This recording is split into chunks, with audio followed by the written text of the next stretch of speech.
Unscripted and unrehearsed, get to know your favorite stars one-on-one with Prelude Insider. Look up. Up. Get the door. It's Look up. Look up. Hi there, I'm Debbie Marinopoulos. It is on.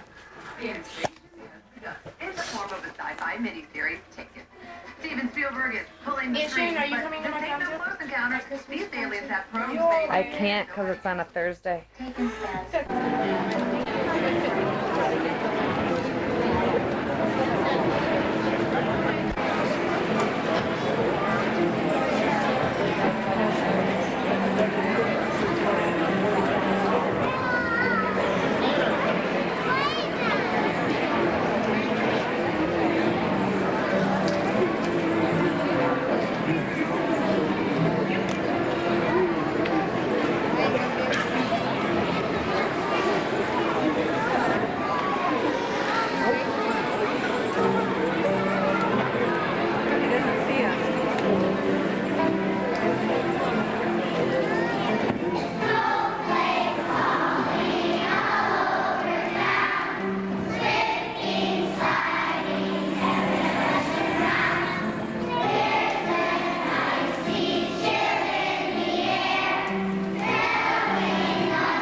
Ladies and gentlemen, how are you all today? You are in for a wonderful treat. We're so thrilled that you're here. I'm Greg Eversole, the Lower Elementary Principal, and today you're going to this afternoon you will witness a wonderful program called the Polar Express Christmas.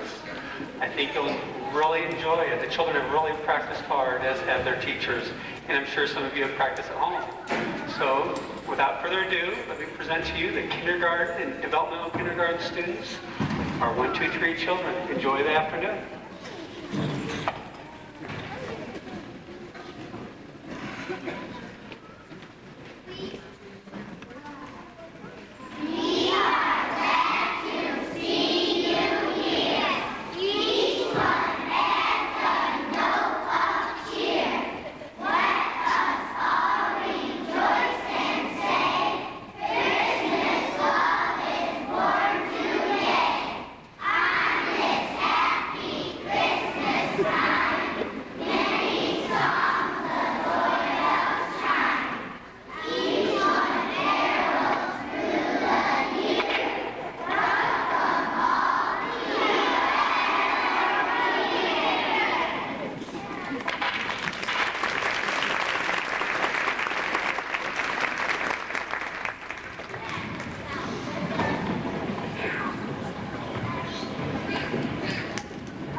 Vacation.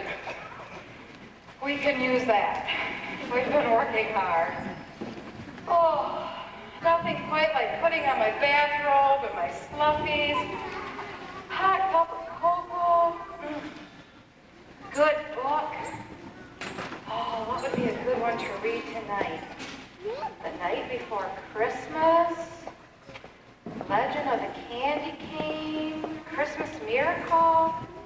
Gingerbread Baby, I like that one. Oh, the Polar Express. I haven't read that one in a couple of years.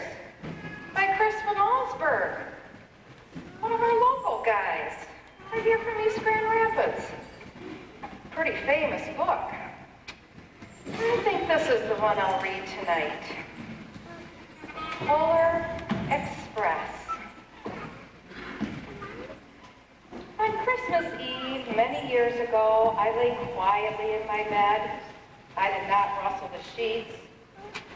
I breathed slowly and silently, for I was listening for a sound. A sound a friend had told me I'd never hear, the ringing of Santa's sleigh. There's no Santa, my friend had insisted, but I knew he was wrong. Late that night, I did hear sounds, though not of ringing bells. From outside came the sound of hissing steam and squeaking metal. I looked through my window and I saw a train standing perfectly still in front of my house. It was wrapped in an apron of steam, and snowflakes fell lightly all around it. A conductor stood at the open door of one of the cars. He took out a large pocket watch from his vest, and then he looked up at my window. I put on my slippers and my robe, and I tiptoed downstairs and out the door. The conductor blew his horn.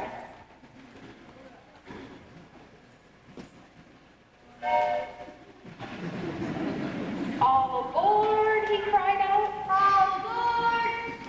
Oh, I ran right up to him. Well, he said, are you coming? Where, I asked.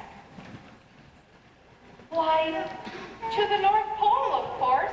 This is the Polar Express. I took his outstretched hand and he pulled me on board. The train was filled with other children, all in their pajamas and nightgowns. We sang Christmas carols and ate candies just as white as the snow.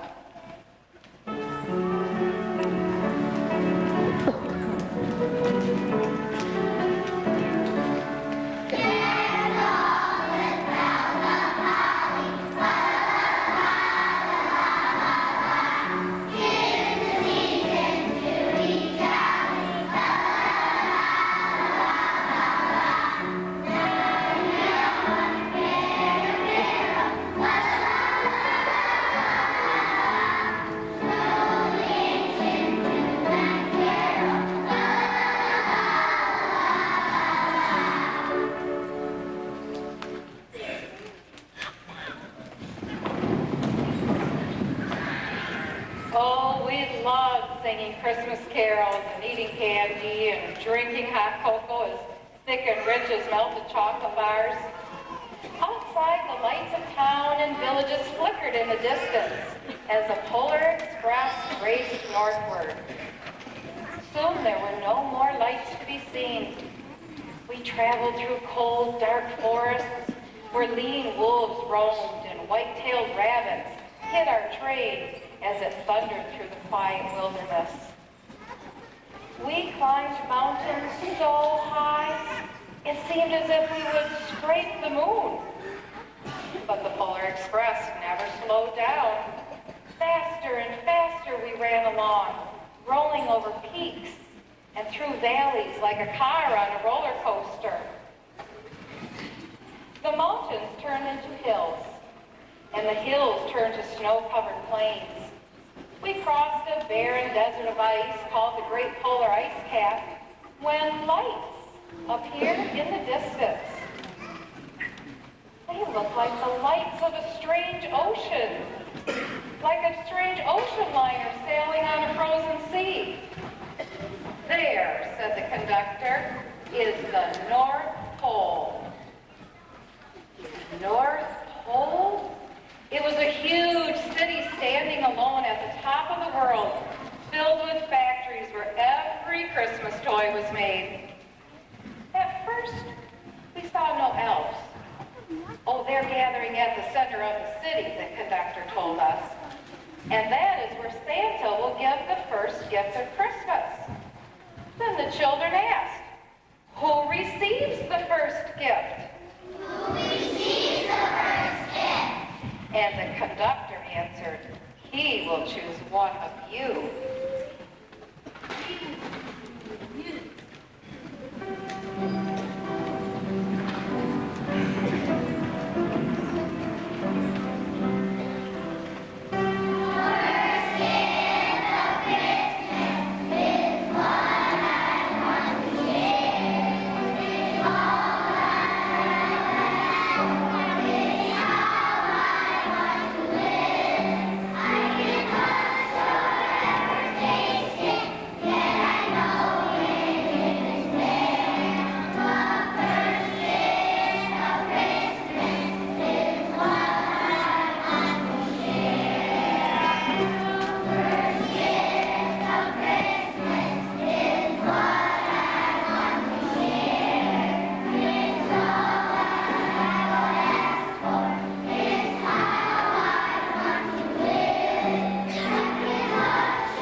I think they deserve a hand for that.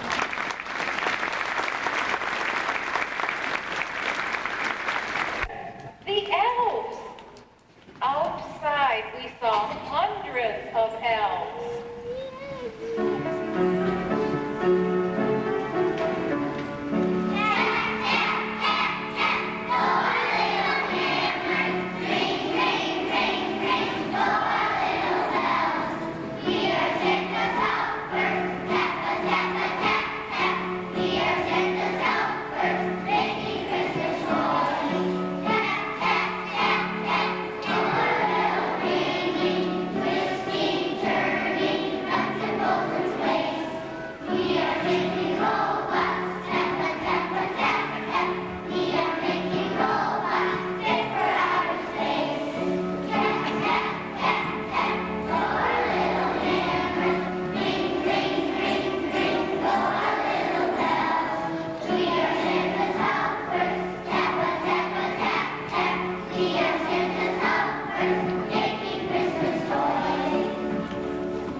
As our train drew closer to the center of the North Pole, we slowed to a crawl. So crowded were the streets with Santa's helpers.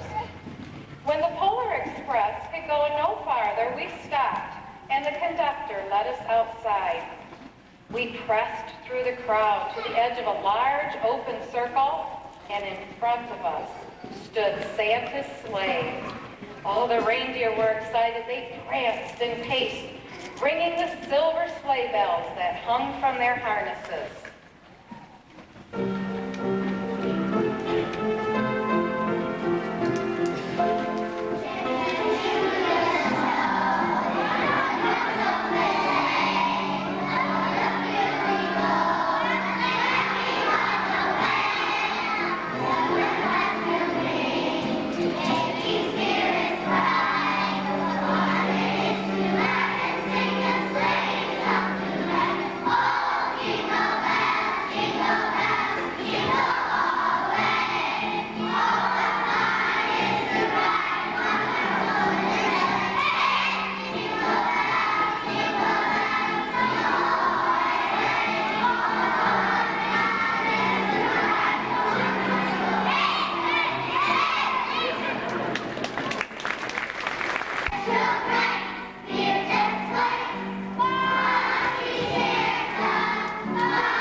Just so enthralled. You missed my line. Okay, I'll try it again.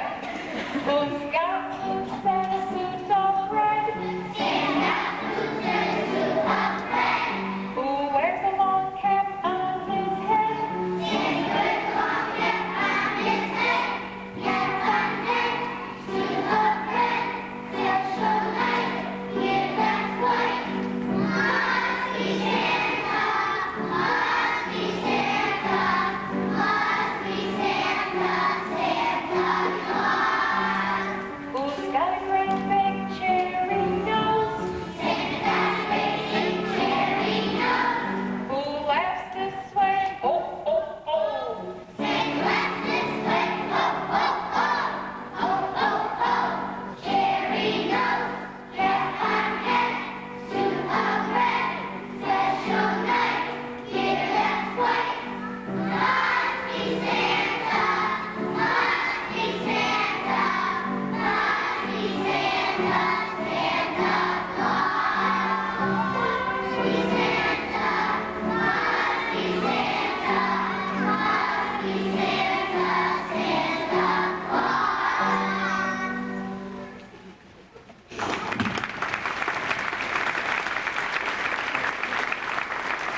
marched over to us in the train, and pointing to me, he said, let's have this fellow here.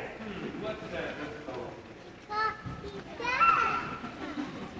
Oh, I sat on Santa's knee, and he asked, well, what would you like for Christmas? Now, what would you like for Christmas? Oh, I knew I could have any gift I could imagine. But the thing I wanted most for Christmas was not inside Santa's giant bag. What I wanted more than anything was one silver bell from Santa's sleigh. And when I asked, Santa smiled. And then he gave me a hug. And he told an elf to cut a bell from a reindeer's harness. The elf tossed it up to Santa, and Santa stood, holding the bell high above him, and called out the first gift of Christmas. First gift of Christmas. Oh, the bell, the first gift of Christmas. Well, it was then that a clock struck midnight.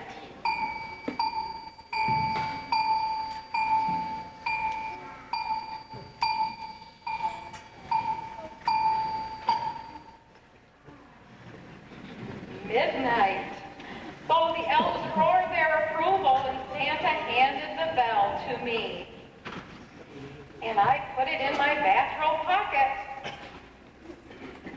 Then Santa shouted out the reindeers' names and cracked his whip.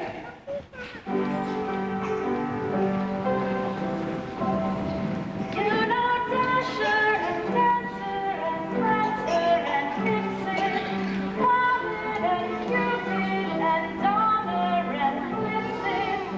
What do you recall? The most famous reindeer of all.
Santa's team charged forward and climbed into the air. Santa circled above us once, and then he disappeared into the cold, dark polar sky. Merry Christmas.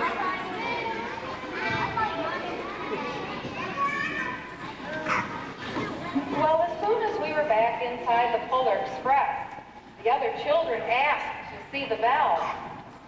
I reached into my pocket, but the only thing I felt was a hole. I had lost the silver bell from Santa Claus's sleigh. Let's hurry outside and look for it, one of the children said. But the train gave a sudden lurch and started moving. We were on our way home. It broke my heart to lose the bell. It broke my heart to lose the bell, but when the train reached my house, I sadly left the other children. I stood in the doorway and I waved goodbye.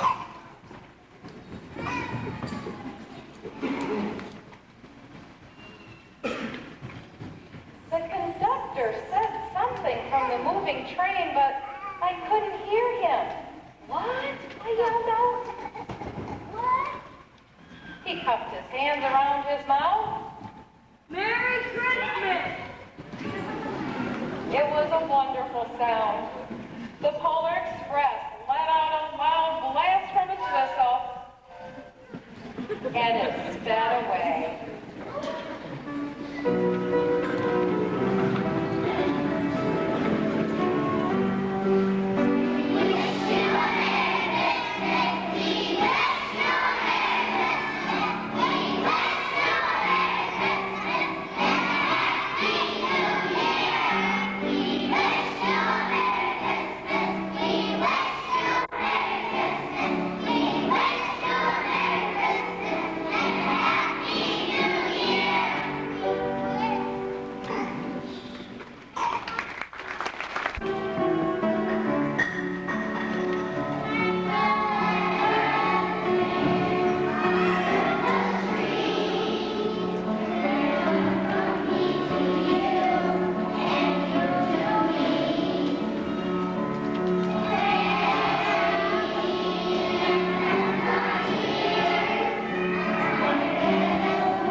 When it looked as if everything had been unwrapped, Sarah found one last small box beside the tree. It had my name on it. Inside was the silver bell. There was a note. Found this on the seat of my sleigh. Fix that hole in your pocket.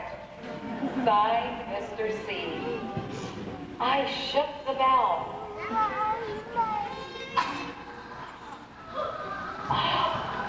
It made the most beautiful sound my sister and I had ever heard. But my mother said, "Oh, that's too bad." "Yes," said my father, "it's broken." When I'd shaken the bell, my parents had not heard a sound. At one time, most of my friends could hear the bell, but as the years passed, it fell silent for all of them. Even Sarah found one Christmas she could no longer hear its sweet sound. But though I've grown old, the bell still rings for me, as it does for all who truly believe.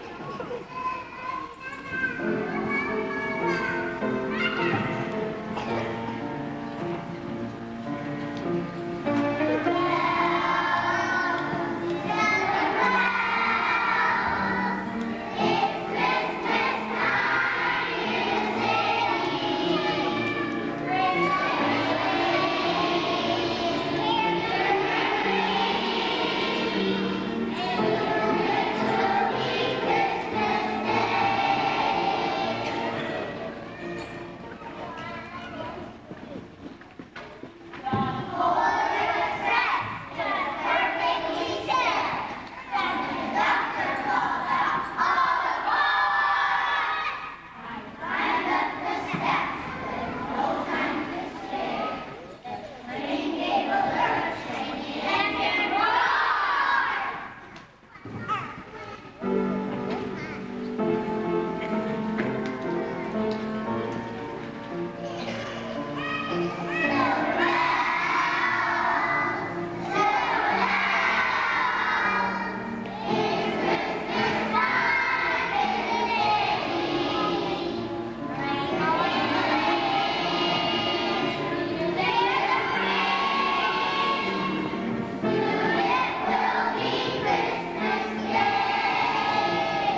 Merry Christmas indeed. Let's give another round of applause.